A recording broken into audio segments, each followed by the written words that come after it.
Hello everyone, আমি ঋতু colour palette পেজে আপনাদের সবাইকে স্বাগতম। আজ নিয়ে এলাম একটি কালারফুল ব্যাকগ্রাউন্ডের উপর সাদা ডেইজি ফুলের পেন্টিং নিয়ে। চলুন তাহলে শুরু করে ফেলি। শুরুতে আমি ব্যাকগ্রাউন্ডের কাজ করব। ব্যাকগ্রাউন্ডটিতে আমি পানি বেশি রেখেছি, তারপর নীল, লাল এবং কমলা রং ব্যবহার করে ব্যাকগ্রাউন্ডটির কাজ করে নিয়েছি। এখন আমি সাদা রং ব্যবহার করে ফুলটির কাজ করে নিচ্ছি। ফুলের প্রতিটি পাপড়ি আমি সাদা রং ব্যবহার করে একে একে করে নিলাম। নীল রঙের সাহায্যে ফুলটির মধ্যে একটি নীলের আভা রাখছি।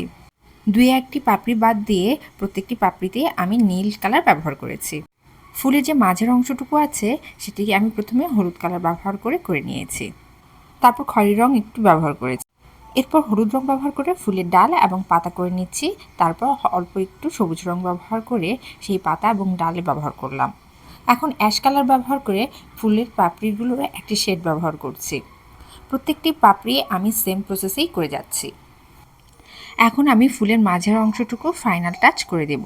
এখানে আমি কমলা রঙের সাহায্যে আমি আমার ফাইনাল কাজ করে ফেললাম। এই তো কাজ আমার শেষ।